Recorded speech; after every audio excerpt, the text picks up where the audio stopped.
Italy qualify for the Nation League finals next October with a 2-0 victory over Bosnia Herzegovina, finishing top of the group. Netherlands finished second, winning 2-1 away against Poland. Frank de Boer and Gab Marcotti with us. Gab, Italy, how excited should we be? I don't know about you. I'm very excited. I think by the last count, Italy had 21 players unavailable, as well as the manager, of course, Roberto Mancini. But they're attacking, they're entertaining, and they're playing really, really well. And this is not something that we're used to seeing. You see performances like the one we saw from Insigne, like the one we saw from Manuel Locatelli in midfield, Bastoni at the back.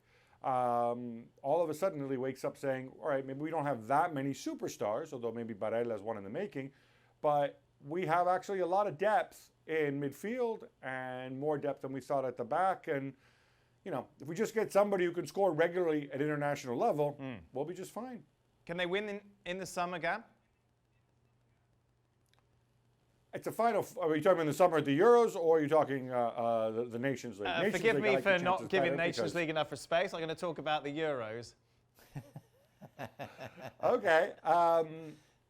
I think they can win. You know, look, I don't want to keep going back to Greece 2004, but once you're in it, anybody can win it. I think there are obviously deeper teams. There's more talented teams. There's more experienced teams and better rounded teams. But I think the way they're playing right now, if they keep it up, I think they'd be disappointed not to at least reach the semifinals. Meanwhile, I would be anyway. Meanwhile, Frank, you're keeping a close eye on the Netherlands against Poland. Frank de Boer, all is well now. He's changed it all around. Everything's great. They're going to win everything. Yeah, you could say that if you didn't see the game, if you only saw the results. But if you saw the game, I think they still have work to do. Of course, you know, when you don't have De Ligt, you don't have Van Dijk at the back, it's hard, and it cost them a first goal very early in the game. But they dominated the game. They, of course, were better than Poland during that game, and they deserved that win. But the way they play, it's so far away from what we saw like a year ago. Is it Frank de Boer's fault, you know, if they play like that? Is it also maybe a little bit of Koeman's fault, leaving the ship, you know, where everything was going very well? I don't know how the response will be from the media and the fans. Frank? If you leave someone, yeah, because look, everything's going well, here's a nice parcel, drop the parcel, everything goes wrong. It's not Koeman's fault.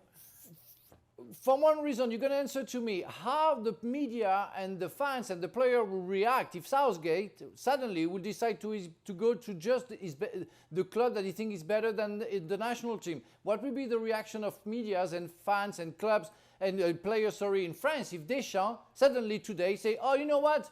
I go to Juventus. It's my club, and I want to go to Juventus, and I drop the national team. It would be a disaster. It would put the pressure on the player. It will be different, of course, because of a new manager, and of course, it will change many things. And that's what it is right now with the Dutch team. On top of losing players because of injury and big ones, and from big players, they lost their football.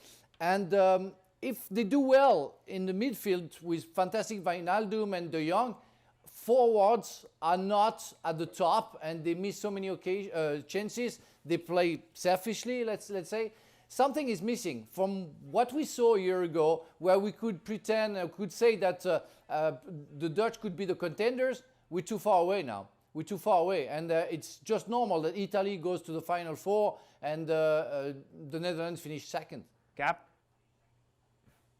No, I broadly I agree. I also think that, you know, man for man, this team isn't quite as deep or as talented as we think it is. And on top of that, I think there's another issue that, you know, you have a lot of players who either aren't doing great at club level or have had a ton of distractions or difficulties. I'm thinking, of course, of Frankie de Jong. I'm thinking of Memphis Depay, who's out of contract in the season.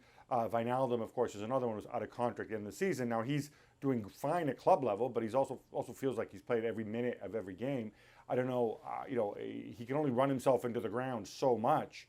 And I think that weighs in there as well. As, of course, at the back, you know, you can't really go and spot the opposition, you know, De Ligt and Van Dijk when those are two of your very best players. Throw in the fact that we look at the quality of the fullbacks, for example, you know, versus what they have in other positions. And I think there is a big drop-off there. So when on top of all that, you chuck in Frank de Boer, well, yeah, you're going to get a lot of highs and lows. And against a demotivated Poland, they snuck a victory, but there's still a lot of work to do. Thanks so much for watching ESPN on YouTube. And for more sports highlights and analysis, be sure to download the ESPN app. And for premium content and live streaming, subscribe to ESPN Plus.